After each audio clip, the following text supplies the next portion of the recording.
السلام عليكم ورحمة الله تعالى وبركاته. وعليكم السلام ورحمة الله وبركاته. Bienvenue à tous et à toutes. J'espère que tout le monde va bien. Aïssata, Latifa, Al-Hussein, salam alaikum wa rahmatullahi ta'ala wa barakatuh.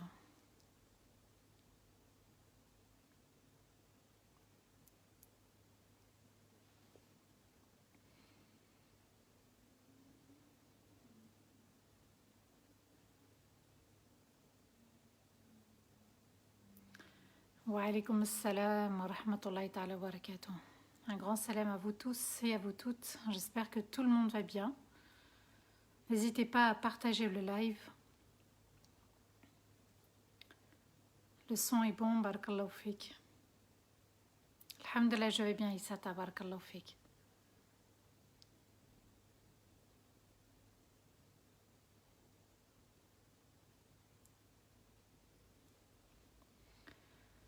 Wa alaikum assalam wa rahmatullahi wa barakatuh.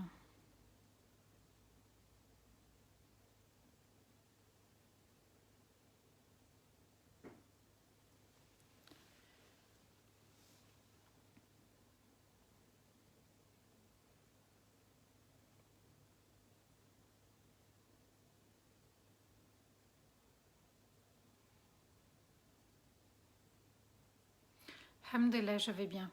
Barakallahu fikum, merci. Merci. Alhamdulillah, je vais bien. Merci beaucoup. Wa alaikum assalam wa rahmatullahi ta'ala wa barakatuh. Ahlan wa sahlan bik, Ustad Shakir.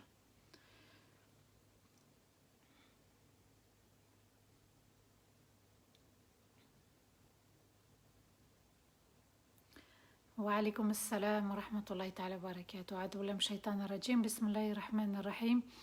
إن الحمد لله نحمده ونستعينه ونستغفره ونستهديه ونعوذ بالله من شرور أنفسنا ومن سيئات أعمالنا. من يهدي الله فلا مضل له ومن يضلل فلن تجد له وليا مرشدا. وأشهد أن لا إله إلا الله وحده لا شريك له وأشهد أن محمدا عبده ورسوله بلغ الرسالة وأدى الأمانة ونصح الأمة وجاهد في الله حق جهاده حتى أتاه اليقين. اللهم صل وسلم على سيدنا محمد في الأولين وصل وسلم على سيدنا محمد في الآخرين وصل وسلم على سيدنا محمد في الملأ الأعلى إلى يوم الدين. رب اشرح لي صدري ويسر لي أمري واحلل عقدة من لساني يفقهوا قولي. ربنا لا تؤاخذنا إن نسينا واخطأنا. ربنا ولا تحمل علينا إصرا كما حملته على الذين من قبلنا. ربنا ولا تحملنا ما لا طاقة لنا به واعف عنا واغفر لنا وارحمنا. أنت مولانا فانصرنا على القوم الكافرين. أنت مولانا فانصرنا على القوم الكافرين. أنت مولانا فانصرنا على القوم الكافرين. آمين اللهم آمين يا رب العالمين. Mes chers frères, mes chères sœurs, mes chers enfants, assalamu alaikum wa rahmatullahi ta'ala wa barakatuh. Que la paix soit sur nous tous, hommes, femmes, enfants, dans le monde entier. Que la paix règne par la grâce d'Allah et qu'Allah nous permette de se rappeler ces paroles pour pouvoir au moins vivre la paix intérieure à l'intérieur de nous-mêmes. Alors on remercie notre Seigneur pour ces moments utiles, pour ces moments fraternels, pour ces moments chaleureux. Autour du Coran, on dit Alhamdulillah, on remercie notre Seigneur de nous avoir privilégiés, de nous avoir honorés pour écouter la parole, pour méditer la parole et pour appliquer aussi la parole. Alors je tiens à vous remercier tous et toutes, barakallahu fikum aussi, puisque remercier fait partie aussi de notre religion. Il est important d'être reconnaissant envers les autres pour être reconnaissant envers Allah. On arrive à la 29e partie de Surat al-Baqarah et on remercie notre Seigneur, alhamdulillah. Cette sourate, la sourate de la vache, deuxième sourate du Coran avec 286 versets et une sourate révélée dans la ville de Médine. C'est une sourate qui nous a transportés, c'est une sourate qui nous a poussé, subhanallah, à revoir sa foi et à se corriger à tout moment. C'est une sourate très particulière puisque, subhanallah, mine de rien, elle parle de l'actualité. C'est une sourate qui arrive tout de suite après Surat al-Fatiha et qui nous dit réforme-toi et qui nous dit sois dans la crainte d'Allah et qui nous dit applique les lois d'Allah pour que tu sois heureux. Alors ensemble, on avait vu vendredi dernier, puisque je n'étais pas là le week-end passé, j'étais en Normandie. Machallah, c'est un pays, c'est une ville, machallah, Caen, qui m'a transportée, moi, qui m'a vraiment touchée par la verdure, par la mer, puisqu'il y a la Manche, et puis même par la douceur de ses habitants. Machallah, ce sont des gens, surtout aussi la communauté musulmane, où ils s'apprécient tous. Il n'y a pas de différence entre les Turcs, les Arabes, entre les Français convertis. Machallah, il y avait une douceur entre eux. Allah ibarak, Allah les récompense pour leur chaleureux accueil et qu'Allah me permette d'y retourner. On a vu ensemble vendredi dernier, j'étais à l'aéroport de Lyon-Saint-Exupéry, on a vu ensemble l'importance du testament. Alors, le testament, c'est vrai qu'il est préférable de le préparer ou bien de le dire, de l'annoncer verbalement. Et il est important aussi de comprendre une chose. C'est que dans le testament, certes, la parole de la personne est actée. Mais si on voit, subhanallah, que ça porte préjudice et que ça va diviser la famille, les héritiers, à ce moment-là, on peut changer le testament. Ça, c'est la rahma d'Allah qui veut ça. Mais attention, le changer pour une intention saine, le changer pour réconcilier, pour rapprocher les cœurs.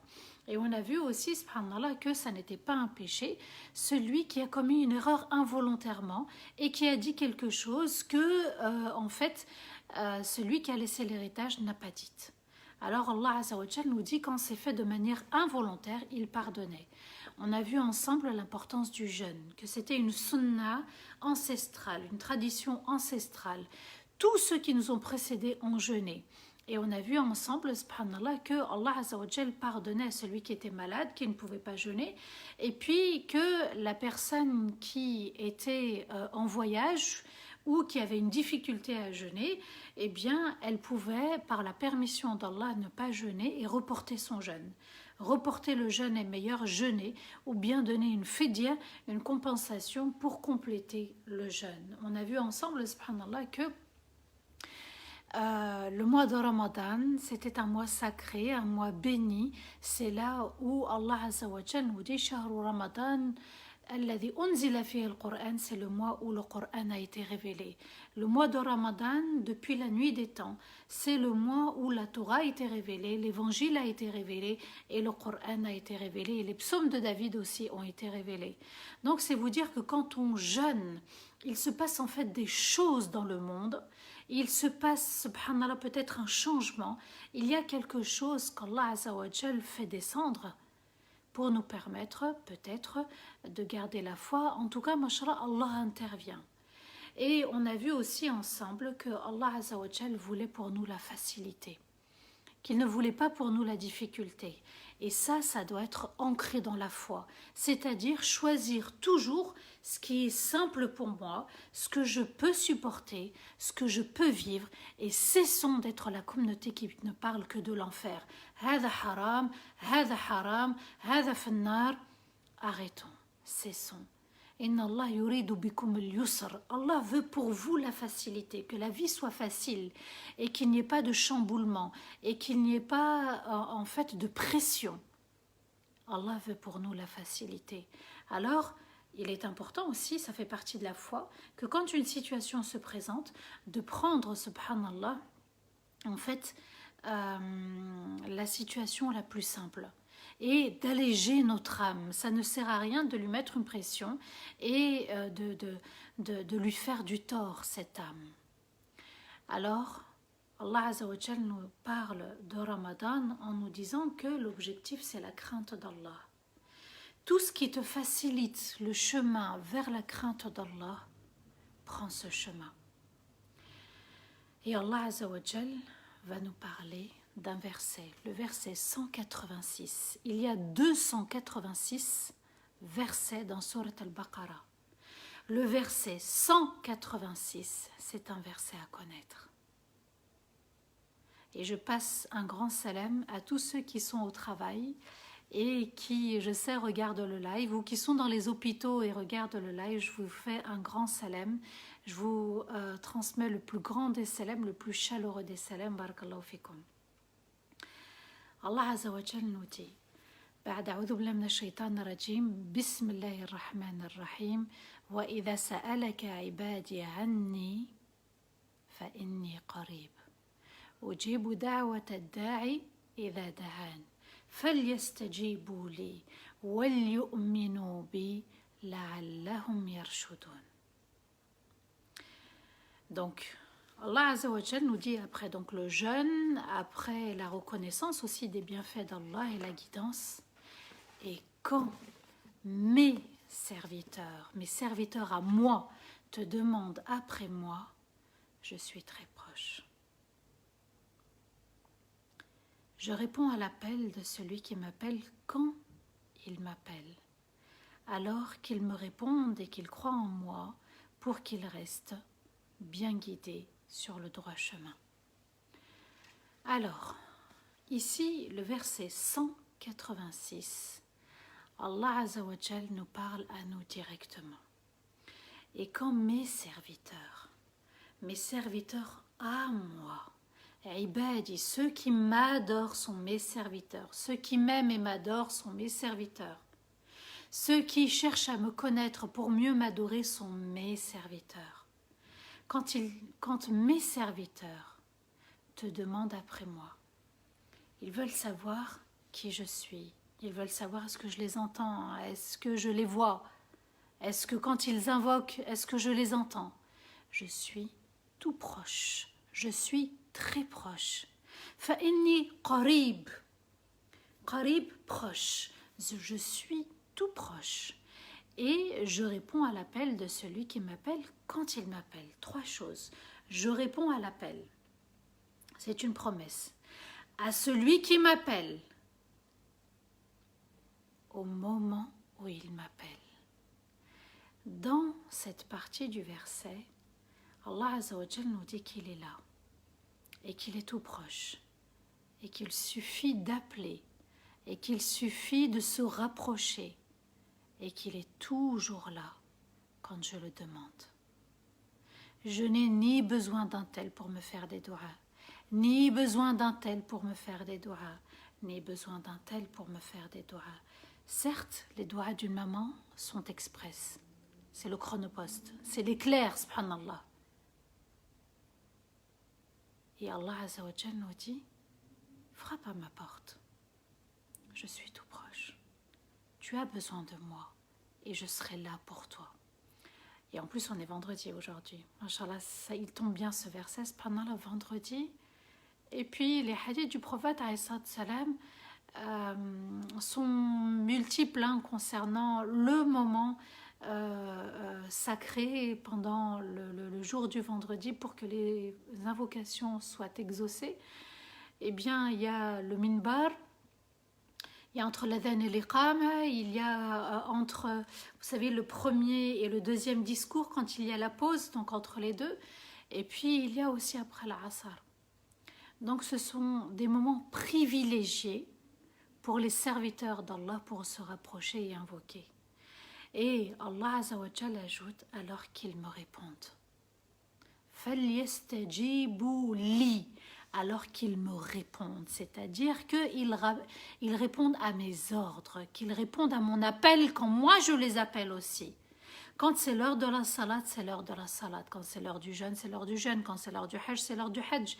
Quand c'est le moment avec les enfants, c'est le moment avec les enfants. Quand c'est le moment avec l'épouse ou les parents, c'est le moment de chacun. Et Allah Azza wa Jal nous a donné des directives dans le Coran. Il nous a dit, là tu as le droit, là tu n'as pas le droit. La condition aussi, c'est qu'on soit obéissant. Et Allah répond et exauce de ceux qui craignent Allah. Alors à nous d'être dans la conformité avec Allah et qu'il croit en moi. C'est-à-dire, on sait, tous les musulmans disent la ilaha illallah. فَلْيُؤْمِنُوا بِي, qu'ils croient en moi, c'est-à-dire que je les vois, que je les entends, que je vais leur répondre. qu'il croit en moi, mais fermement. Il n'y a pas de doute. Dans la foi, il n'y a pas de doute. C'est impossible. Le doute et la foi ne vont pas de pair. C'est soit l'un, soit l'autre. Et Allah Azza wa Jal nous dit pour qu'il reste bien guidé sur le droit chemin. Donc répondre à l'appel d'Allah et ensuite de croire, d'être déterminé, c'est-à-dire que quand je demande à Allah, quand je réponds à l'appel d'Allah, je suis convaincu dans mon cœur, je suis apaisé dans mon cœur. Allah est parfait, ses lois sont parfaites, ses interdits sont parfaits, son univers est parfait, son être est parfait et tout ce qu'il décide pour moi est parfait. Alors, le prophète alayhi salatu wassalam dit une chose. Lorsque le musulman invoque Allah, eh bien, tant qu'il ne demande pas un péché ou il demande en fait de rompre les liens avec ses proches, eh bien, Allah Azza wa Jal lui donnera l'une de ces trois choses. Soit, eh bien, il lui donne selon l'invocation qu'il a faite, donc il répond sur le champ, il répond à sa demande, soit il lui laisse cette doua pour l'au-delà, elle sera exaucée dans l'au-delà, je vais expliquer, soit Allah le protège d'un mal. Donc en fait, dès que j'invoque, je suis gagnant à tous les coups. Mais je dois comprendre une chose, c'est que je dois laisser le choix uniquement à Allah. C'est-à-dire que quand j'invoque, tant que je ne demande pas par exemple à Allah de me faciliter un péché, de voler ou bien de me faciliter d'avoir l'argent pour entrer dans une boîte de nuit, vous voyez, subhanallah, tant que ça n'est pas pour un péché ou pour rompre les liens, eh bien Allah Azza wa Jal, soit il te protège d'un mal, soit il te répond sur le champ, soit par exemple le jour du jugement, tu as besoin d'être sauvé, tu as failli peut-être partir en enfer et cette doua arrive pour te sauver. À tous les coups, je suis gagnant avec mon Seigneur. J'invoque et je fais confiance. J'invoque et je laisse entre les mains d'Allah. J'invoque et je suis en totale confiance avec mon Seigneur. Allah Azza wa Jal nous parle de l'invocation. Et puis le prophète nous dit il sera exaucé au serviteur tant qu'il n'est pas pressé. Comment les compagnons ont dit il peut être pressé? Eh bien il dit j'ai invoqué, Allah ne m'a pas exaucé. Premièrement, et ça nous arrive très souvent. Alors soyons vigilants. On invoque et on laisse entre les mains d'Allah. Ensuite, comme on a dit, donc ne pas demander quelque chose qui est péché ou rompre les liens de parenté. Et puis aussi, on l'a vu ensemble dans Surat al-Baqarah, de manger halal. Que la source d'argent est halal. Elle est licite, elle ne vient pas d'un interdit. Et que même quand je m'habille, ça doit être halal, l'argent doit être halal. Je ne peux pas mettre un vêtement qui est volé. Je ne peux pas mettre un vêtement, subhanallah, qui ne rentre pas dans les lois de l'islam. Et puis aussi, je dois invoquer en étant convaincu de la réponse. Verset 187, Allah Azza wa Jal nous dit Uhilla lakum laylat as-siyam ar-rafathu ila nisaikum hunna libasun lakum wa antum libasun lahun. علم الله أنكم كنتم تختانون أنفسكم فتاب عليكم وعفى عنكم فالآن باشروهن وابتغوا ما كتب الله لكم وكلوا واشربوا حتى يتبين لكم الخيط الأبيض من الخيط الأسود من الفجر ولا تباشروهن وأنتم عاكفون في المساجد تلك حدود الله فلا تقربوها كذلك يبين الله آياته للناس لعلهم يتقون. Il vous a été permis la nuit du jeûne, donc la veille de Ramadan, la veille du lendemain, d'avoir des relations intimes avec vos épouses. Elles sont un vêtement pour vous et vous êtes un vêtement pour elles. Allah sait très bien que vous avez eu des relations intimes en vous trahissant, alors Allah vous a allégé en acceptant votre repentir et vous a pardonné en effaçant vos péchés. Alors maintenant, vous pouvez avoir des relations intimes avec elles et demander ce qu'Allah a ordonné pour vous et mangez et buvez jusqu'à ce qu'apparaisse à vous la lueur blanche de la lueur noire du lever du jour. Puis poursuivez le jeûne jusqu'au coucher du soleil. Et n'ayez pas de relation intime avec elle alors que vous êtes en retraite spirituelle dans les mosquées.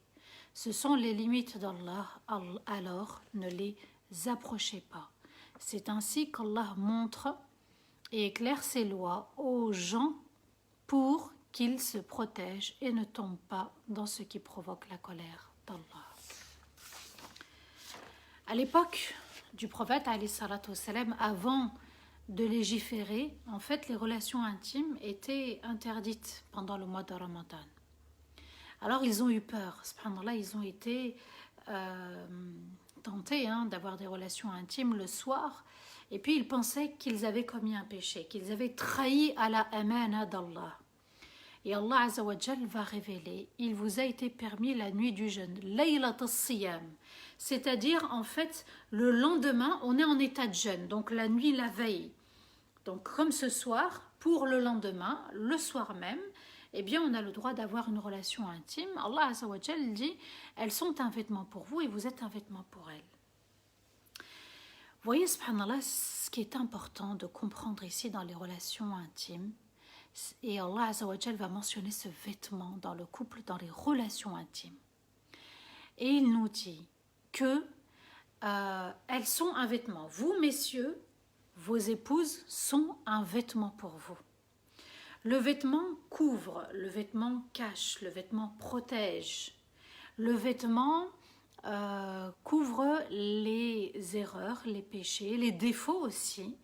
Et puis le vêtement réchauffe et le vêtement est fait aussi sur mesure. Si moi par exemple je fais du 42 ou du 44 ou monsieur fait du M ou du L, eh bien chacun, subhanallah, doit porter la taille du vêtement qui lui convient.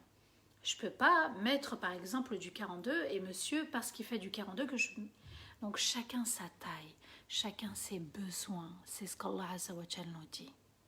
Dans les relations intimes, il va falloir aussi être là pour l'autre, avec l'autre. Et le vêtement embellit. Il faut que les relations intimes donnent envie.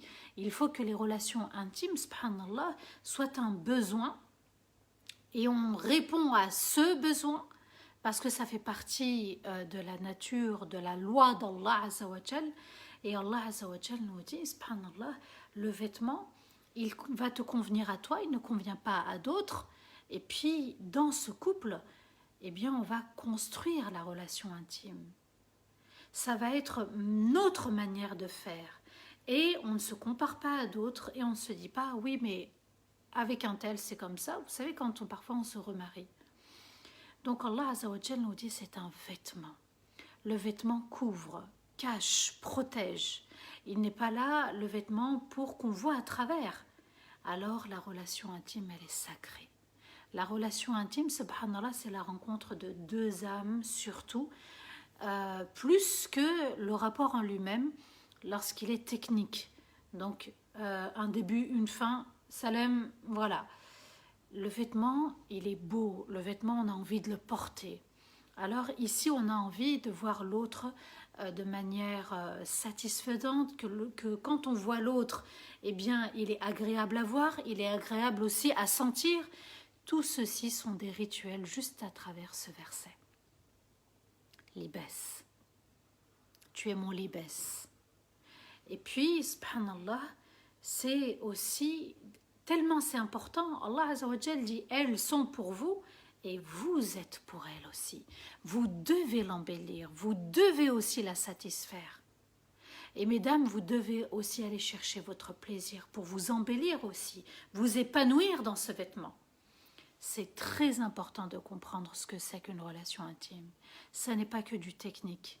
Ça n'est pas juste la rencontre de deux parties intimes. C'est la rencontre de deux âmes qui s'aiment et qui ont envie de combler les besoins de l'autre et d'aller loin dans la relation intime et de prendre le plus grand des plaisirs.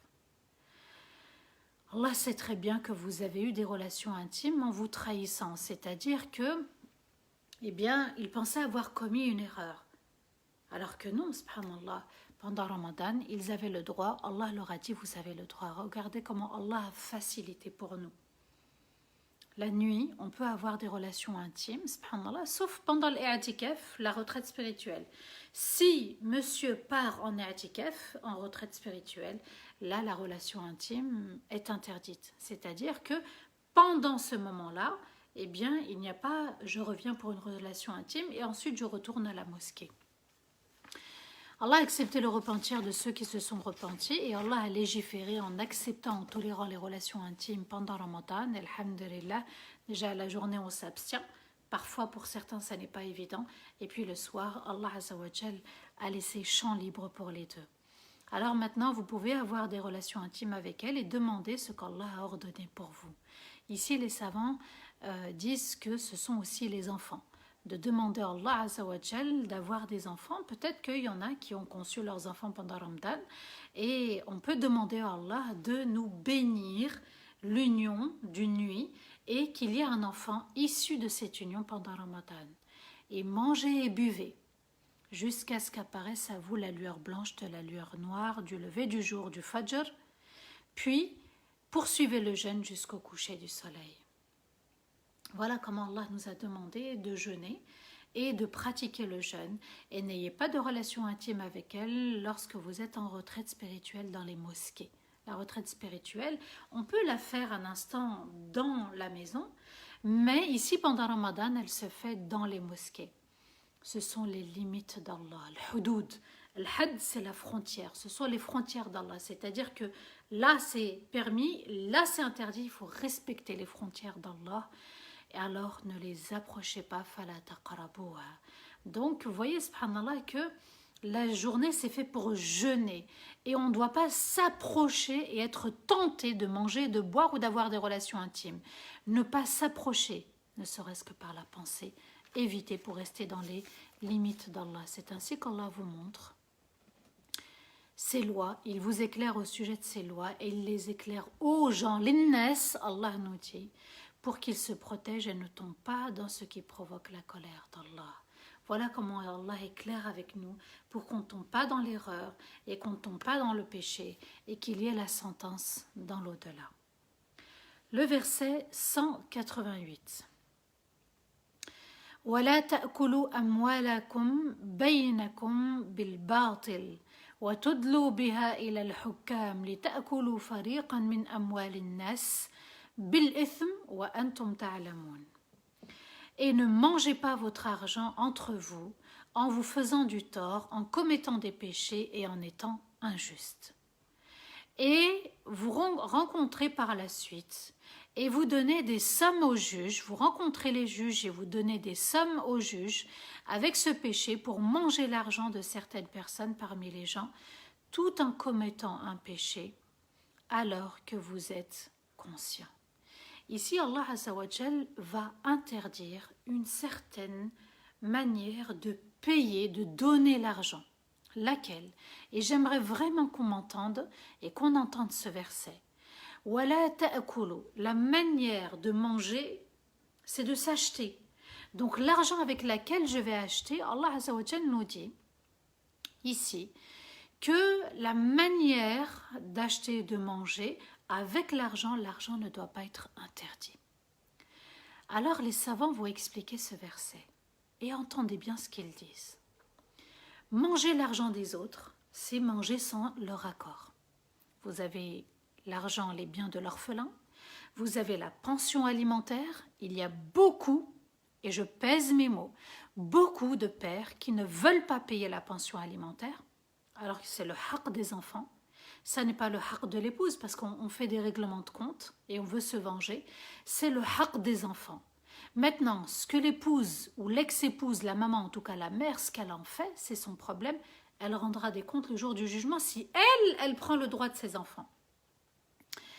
Donc ici, il s'agit aussi de la dot parce que jusqu'à aujourd'hui, certains parents continuent à prendre la dot, ou bien des hommes ne donnent pas la dot, ou bien des femmes ne connaissent pas la dot et ne la réclament pas, ou il y a des traditions qui vont prendre le dessus sur la loi d'Allah et qui pour les parents, pensent que ça leur revient.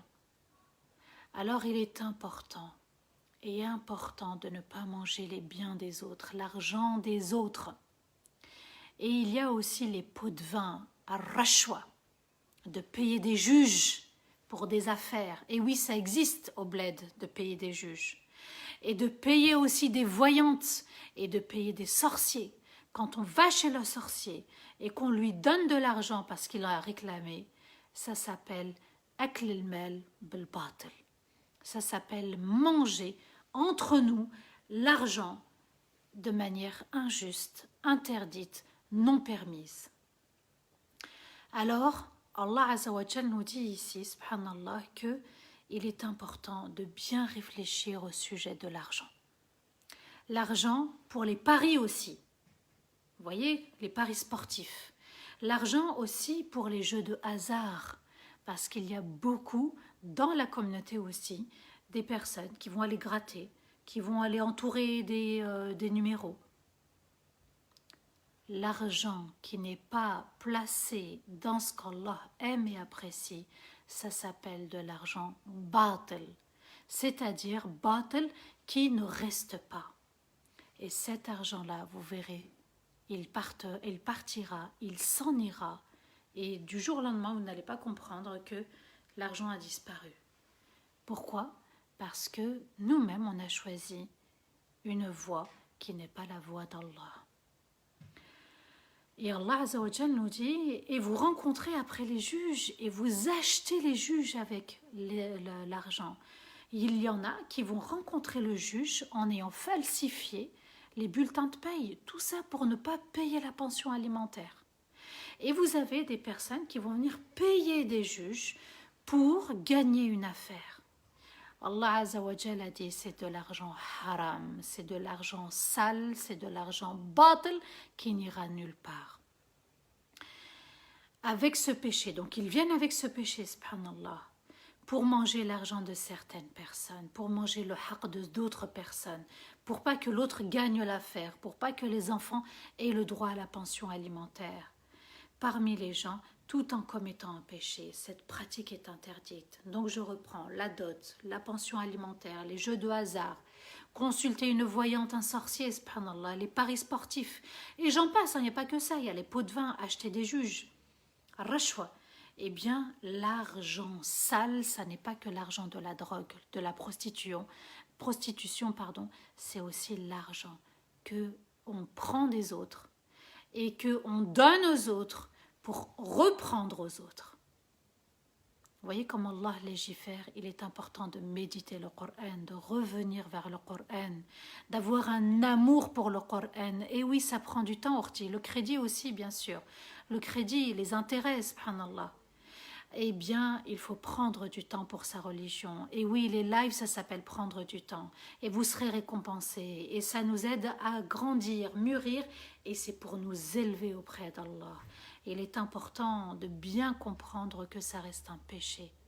Un péché qui va nous poursuivre. Wallahi, il y a des moments, on ne sait pas ce qu'on a commis comme péché. Et on se dit, ça se trouve, le jour du jugement, je vais rendre des comptes. La personne, elle va réclamer son haqq. Toute ma vie, je l'ai vécu dans le fait d'avoir fait du tort à quelqu'un, que ce soit des enfants, que ce soit des adultes, que ce soit des hommes, des femmes. On peut faire du tort, du mal à quelqu'un. Et Allah Azza wa Jal nous dit alors que vous êtes conscient. Vous savez très bien, et vous savez très bien que c'est un mal, ça fait du tort, et pourtant vous foncez dedans et vous faites du mal aux autres. Mais surtout, vous faites du mal à vous-même. Alors, il est important de comprendre que nous avons une responsabilité dans notre vie et que parfois, les épreuves, elles arrivent parce qu'on a commis des péchés et que certaines portes de la rahma d'Allah se ferment. Pourquoi ? Parce qu'on a commis des péchés et qu'il y a des maladies peut-être qui apparaissent parce qu'on a commis des péchés. Et Allah Azza wa Jal te dit, rachète ton âme. Demande pardon pour ton âme, sauve ton âme, tu es dans l'erreur et tu es dans le péché. Le verset 189, Allah Azza wa Jal nous dit يسألونك عن الأهلة قل هي مواقيت للناس والحج وليس البر بأن تأتوا البيوت من ظهورها ولكن البر من اتقى وأتوا البيوت من أبوابها واتقوا الله لعلكم تفلحون. Il t'interroge au sujet de la lune qui apparaît chaque mois. Dit, la lune est une preuve pour compter le temps pour les gens et calculer la période du pèlerinage. Et il ne fait pas partie du bon comportement d'entrer dans les maisons par l'arrière. Mais le bon comportement, c'est de craindre Allah. Et venez aux maisons par la porte, par leur porte, et craignez Allah pour réussir. Dans ce verset, on a posé la question au prophète alayhi salatu wassalam, au sujet de la lune. Pourquoi il y a une évolution de la lune à chaque fois? C'est une question, c'est vrai, qui mérite la question et qui mérite aussi une réponse. Allah Azza wa Jal ne va pas répondre à la raison de cette évolution lunaire. Il va répondre à la sagesse de la création de la lune. Et il dit, il t'interroge au sujet de la lune qui apparaît chaque mois. Dis Ya Muhammad sallallahu alayhi wa sallam, réponds Ya Muhammad, la lune est une preuve pour compter. C'est un moyen pour calculer. Ça fait partie de la grandeur d'Allah. Ramadan, on le compte en mois lunaire pour compter, et le Hajj aussi, pour compter le temps pour les gens et calculer la période du pèlerinage. Parce que la période du pèlerinage, c'est une période qui ne reviendra plus. Ramadan, on peut rattraper. Le Hajj, on ne le rattrape jamais. C'est une période fixe, à un moment fixe, choisi par Allah. Il a un début et il a une fin. Et il ne fait pas partie du bon comportement d'entrer les maisons par l'arrière. Donc Allah Azza wa Jal parle de la lune, il parle du pèlerinage, et il nous dit, subhanallah, quand tu rentres à la maison après le Hajj, il est important de ne pas rentrer par l'arrière. C'est-à-dire, tu dois frapper à la porte, à la grande porte, et rentrer chez toi. Alors aujourd'hui, subhanallah, ce verset, on se dit, mais qu'est-ce qu'il veut dire à notre époque? À l'époque, subhanallah, c'est vrai, il rentrait par l'arrière pour ne pas déranger. Allah Azza wa Jal a voulu qu'il rectifie ce comportement. Tu rentres, tu annonces que tu arrives. Eh bien, il est important aussi, subhanallah, de ne pas arriver par surprise. Ça peut choquer des personnes, on ne s'y attend pas. Mais il est important aussi de comprendre ce verset au sens figuré. Quand on revient du pèlerinage, il ne faut pas se dire que c'est acquis. Et puis on se permet des choses et on rentre par la porte de derrière. Et il est important de se dire, subhanallah, que j'ai encore du chemin à faire. Et que rien n'est acquis. Et que la porte principale, c'est la sunna du prophète alayhi salatu wassalam jusqu'à la mort. Et que c'est cette porte-là par laquelle j'entre. Et de se dire, moi je peux me permettre certaines choses et je vais faire des choses par derrière. Parce que j'ai le Hajj, je peux me permettre d'avoir des femmes, je peux me permettre de faire des choses interdites. Ça s'appelle passer par l'arrière de la maison. L'arrière de la maison, c'est on ne me voit pas, je suis cachée. Alors ne te cache pas. Il ne sert à rien de se dire, subhanallah, que ça y est, ana walit hajj, walla walit hajj. Je suis un pèlerin maintenant, voilà. J'ai fait ce que j'avais à faire. Allah m'a pardonné, Allah va exaucer. Attention, attention à cette porte. Allah Azza wa Jal nous met en garde ici. Il nous dit attention, passe pas par l'arrière. Reste toujours dans la porte du prophète alayhi salam. La sunna est très claire jusqu'à la fin de la vie. Mais le bon comportement, c'est de craindre Allah. Voilà le bon comportement. Donc ici, Allah Azza wa Jal nous dit, la grande porte, le bon comportement, c'est de respecter les lois d'Allah. Parce que rien n'est sûr jusqu'à la fin de notre vie. Combien de personnes, mashallah, ils ont même fait 10 hajj et à la fin ils sont morts, peut-être pas sur le droit chemin. Rien n'est acquis. Allah Azza wa Jal nous dit, reste toujours en passant par la grande porte et fais en sorte de te rapprocher d'Allah parce que la grande porte, c'est la porte du prophète, alayhi salatu wassalam, c'est la porte de la crainte, c'est la porte de la réforme, c'est la porte de la remise en question et c'est la porte par laquelle tout le monde passe. Ne te cache pas, ne t'éloigne pas aussi du groupe pour faire des choses interdites. Le hajj, ça n'est pas le saut, ça n'est pas en taba' le hajj, nullement.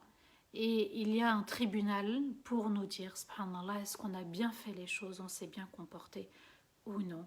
Soit le paradis, soit l'enfer. Et Allah Azza wa Jal ajoute, et craignez Allah pour réussir. Depuis le début de Surat al-Baqarah, nous avons la crainte d'Allah répétée à différentes stations de cette sourate, dans différents versets. Wattaqullah la'allakum tuflihun. Là où tu vas réussir, c'est par la porte de la crainte. Craindre Allah, c'est avoir peur de ne pas lui obéir et que même les bonnes actions ne soient pas acceptées par Allah. C'est ça la crainte d'Allah. Et le prophète alayhi salatu wassalam nous dit, crains Allah où que tu sois et fais suivre la mauvaise action par la bonne action et aie un bon comportement, un comportement excellent avec les gens.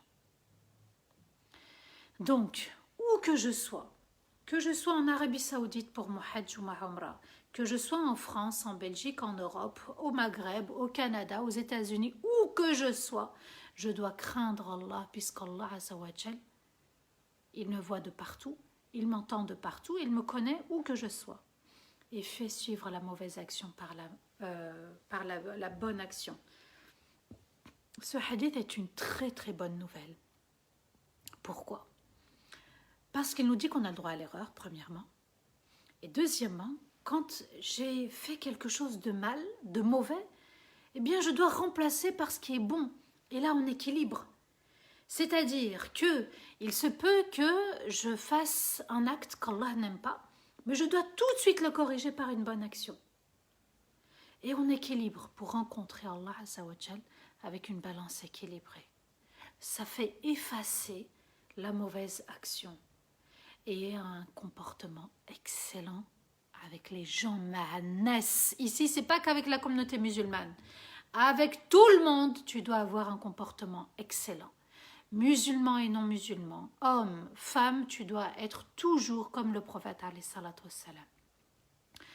Le verset 190, Allah Azza wa Jal nous dit وَقَاتِلُوا فِي سَبِيلِ اللَّهِ الَّذِينَ يُقَاتِلُونَكُمْ وَلَا تَعْتَدُوا إِنَّ اللَّهَ لَا يُحِبُّ الْمُعْتَدِينَ. Et combattez pour Allah ceux qui vous combattent et ne dépassez pas les limites d'Allah car Allah n'aime pas ceux qui dépassent les limites. Ce verset-là, subhanallah, Allah nous dit combattez ceux qui vous combattent. Combattez, il y a les armes à feu, il y a les armes, la parole, d'accord ? Quelqu'un qui me fait du mal, j'ai le droit de le combattre. C'est-à-dire que je peux riposter, je suis en droit de riposter. Alors s'il vous plaît, quand on doit manifester, on manifeste notre désaccord. On combat par la parole, quand on nous a combattu par la parole, c'est comme ça qu'on est juste. Et Allah Azza wa Jal nous dit de combattre, c'est un ordre, waqatilu. C'est-à-dire aussi que quand il faut porter plainte, on porte plainte. Quand on doit dénoncer une injustice, de l'islamophobie, on doit dénoncer et agir. Combattre, ça n'est pas que les armes à feu, que par les armes à feu, masleh. Combattre, c'est aussi par la parole, faire valoir ses droits. Et Allah nous dit, wala ta'tadu, sans dépasser les limites, sans en faire trop. Sans, par exemple, il n'y a eu que des paroles et puis moi je prends une arme et je tue la personne. Allah nous dit d'être juste même quand on réclame notre droit. Wa qatilu, ça n'est pas tuer. Ici, qatala, c'est un combat, voilà, un groupe face à un autre groupe. Eh bien, quand l'islam est persécuté, quand les membres de cette religion ont été persécutés, eh bien, on combat. L'intention, Allah nous dit attention, pour Allah, fi sabilillah, pour Allah, pour que la parole d'Allah prenne le dessus sur tout, pour que la vérité triomphe. Fi sabilillah, c'est pour que la vérité triomphe. Et Allah ajoute, le verset 191, وَاقْتُلُوهُمْ حَيْثُ ثَقِفْتُمُوهُمْ وَأَخْرِجُوهُمْ مِنْ حَيْثُ أَخْرَجُوكُمْ وَالْفِتْنَةُ أَشَدُّ مِنَ الْقَتْلِ وَلَا تُقَاتِلُوهُمْ عِنْدَ الْمَسْجِدِ الْحَرَامِ حَتَّى يُقَاتِلُونَكُمْ فِيهِ فَإِنْ قَاتَلُوكُمْ فَاقْتُلُوهُمْ كَذَلِكَ جَزَاءُ الْكَافِرِينَ فَإِنِ انْتَهُوا فَإِنَّ اللَّهَ غَفُورٌ رَحِيمٌ. Alors, et combattez-les où que vous les trouviez, et sortez-les par là où ils vous ont sortis. Et l'épreuve est plus forte que le crime.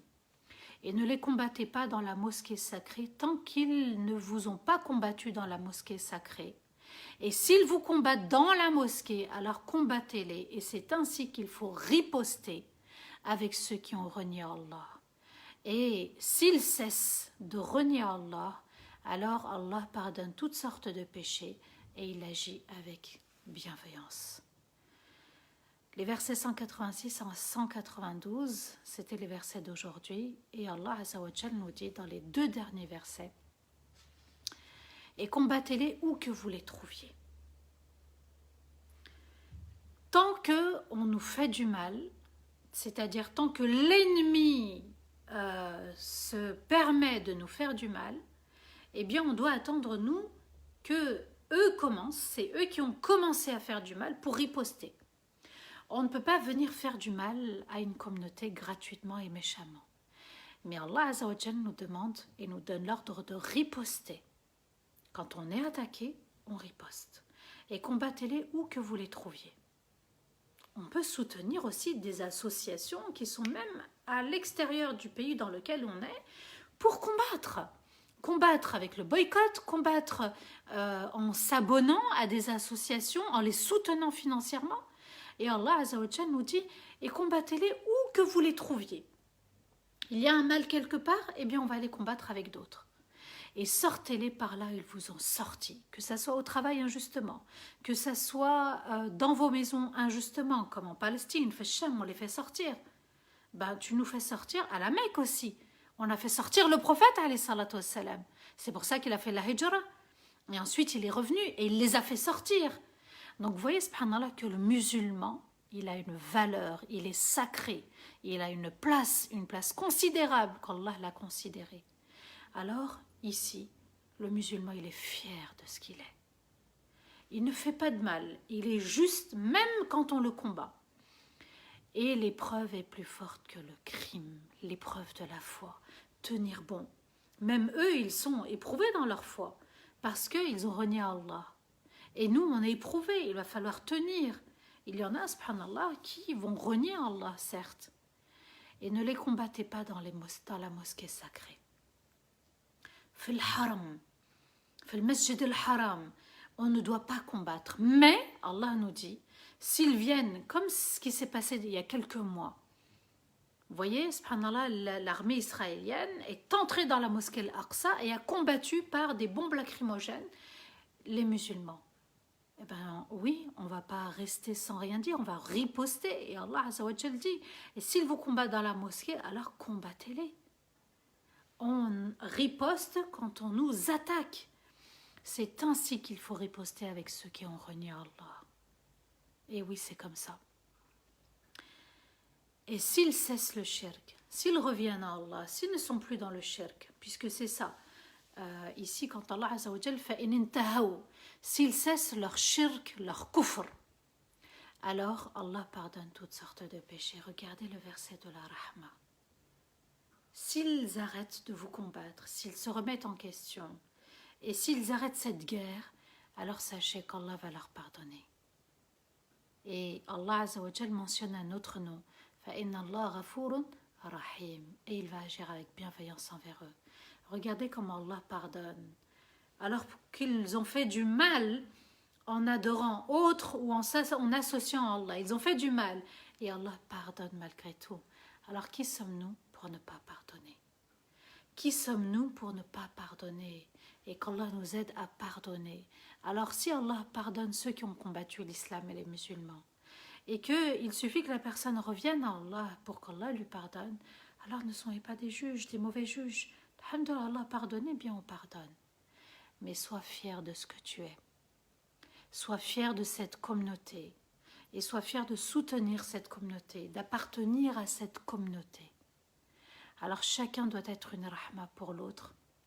Chacun doit être un bien pour l'autre. Chacun doit être une paix pour l'autre. Chacun doit être un soutien pour l'autre. Et c'est comme ça qu'on avancera dans la vie. En se soutenant. Et entraidez-vous à toute forme de bien. Allah dit tout le birr. Le birr ou le barr. Le barr, ça veut dire dehors. Dehors, c'est les terres larges, vastes. Allah nous dit toute forme de bien. Tant que ça apporte un bien pour l'autre. Entraidez-vous. Et à la crainte d'Allah. Entraidez-vous, l'ordre est donné par Allah Azza wa Jal. Et puis ici, subhanallah, c'était le verset pour Sulh al-Hudaybiyya, pour al-Hudaybiyya, quand le Rasulullah sallallahu alayhi wa sallam et les croyants devaient entrer à la Mecque pour venir faire une umrah, et les Mécois se sont opposés à ce qu'ils rentrent. Et bien, le prophète alayhi salam a dit, on reviendra plus tard. Omar radiallahu anhu a dit, mais comment ils osent nous empêcher de venir faire la umrah? Et le prophète alayhi salam a dit, on reviendra. Et ils sont revenus, et ils sont rentrés, ça va être Fath Mecca. Donc vous voyez comment le Coran nous éduque, le Coran nous élève, le Coran nous donne notre valeur. Allons chercher cette valeur dans le Coran et puis être satisfait de ce qu'on est, de qui on est, pourquoi on vit sur terre, quelle est notre mission de vie et qu'Allah nous permette d'être toujours meilleur qu'hier. Amin, Allahumma amin ya rabbal alamin. Wa astaghfirullah li wa lakum. Subhana rabbika rabbil izzati amma yasifun. Wa salamun ala al-mursalin walhamdulillahi rabbil alamin. Amin, Allahumma amin.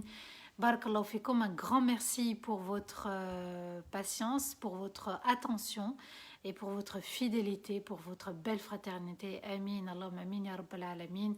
Qu'Allah vous récompense infiniment. On laisse place aux questions, on laisse place aussi aux remarques. Et qu'Allah nous permette de revenir demain, Inch'Allah, on aura la suite de cette sourate. Et qu'Allah nous permette justement de toujours méditer le Coran. Alia, salam alaikum wa rahmatullahi ta'ala wa barakatuh. Oui, le Coran nous éduque, subhanallah, tout à fait.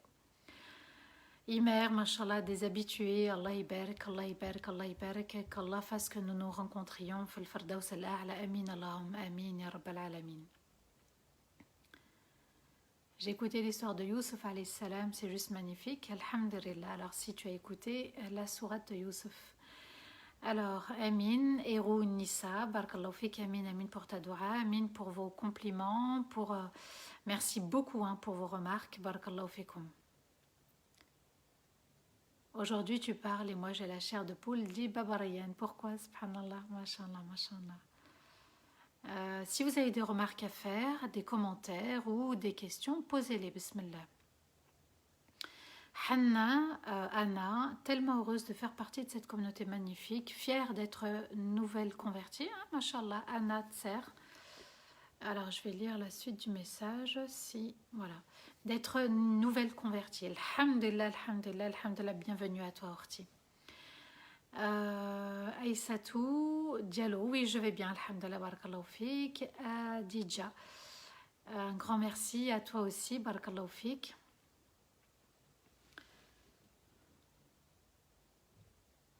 Est-ce qu'Allah nous a donné, Batoul dit, une autre chance pour se purifier à part le Hajj?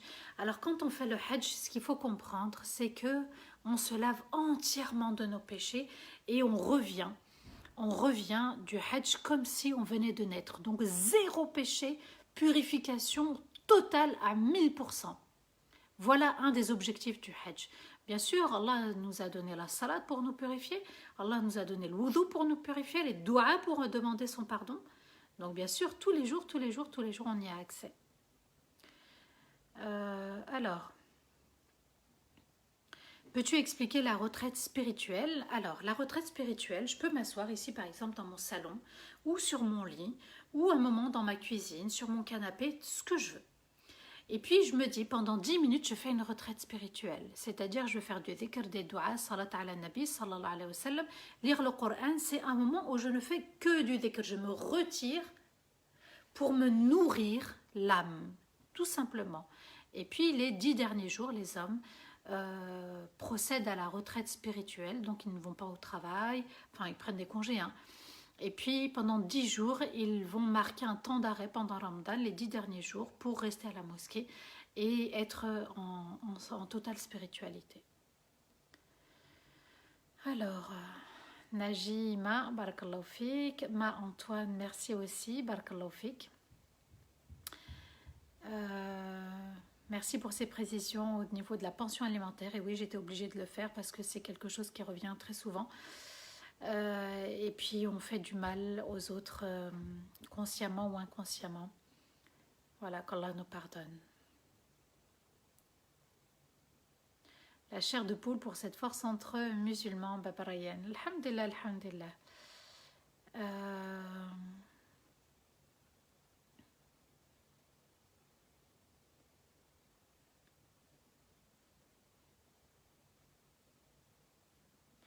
Rania, elle était belle l'histoire de la reine de Saba. Merci, merci. Merci, barakallahu fik, pour la suite du message que je n'ai pas lu.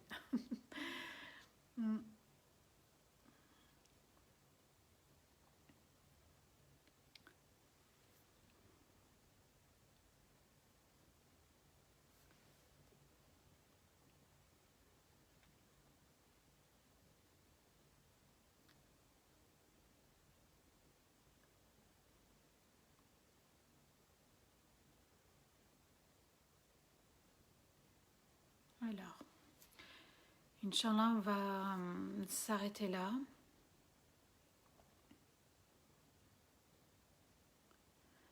Alors, quand l'imam récite, on l'écoute. D'accord? Puisqu'Allah Azza wa Jal dit وَإِذَا قُرِئَ الْقُرْآنُ فَاسْتَمِعُوا لَهُ وَأَنصِتُوا لَعَلَّكُمْ تُرْحَمُونَ. Lorsque le Coran est récité, écoutez et gardez le silence pour qu'Allah vous fasse miséricorde. Tout simplement. Comment faire face au waswas? On met la main ici sur la poitrine dès qu'on a des pensées négatives et on commence à réciter Qul Allahu ahad, Qul a'udhu birabbil falaq, Qul a'udhu birabbin nas, 3 fois chacune. Voilà, et on essuie comme ça.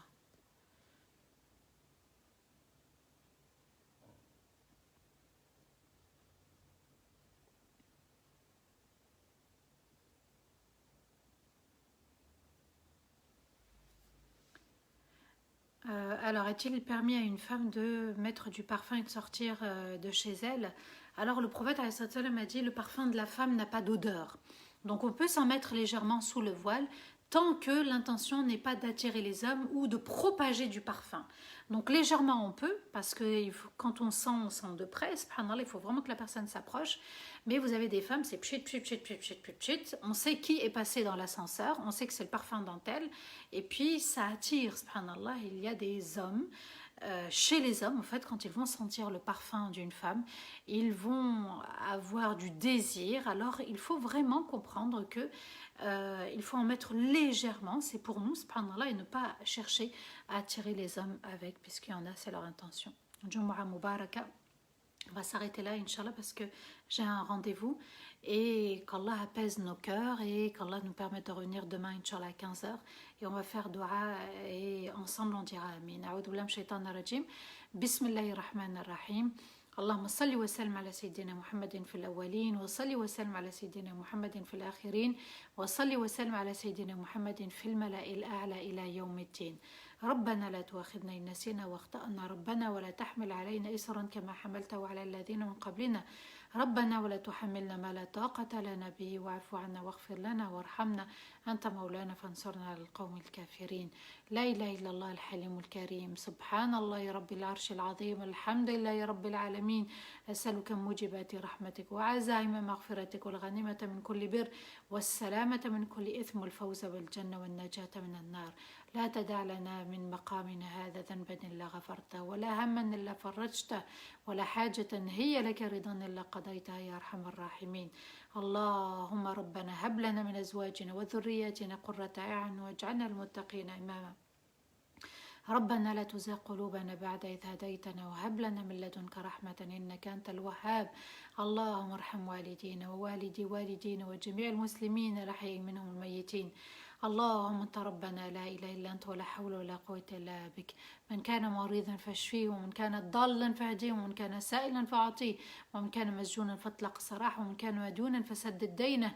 يا رب من كان عازبا فزوجه، ومن كان طالبا فنجحه. يا رب اغفر لنا ذنوبنا وخطايانا وإسرافنا في أمورنا كلها. اللهم ألف بين قلوبنا كما ألفت بين قلوب المهاجرين والأنصار. اللهم ارزقنا الفردوس الأعلى، اللهم ارزقنا الفردوس الأعلى، اللهم ارزقنا الفردوس الأعلى.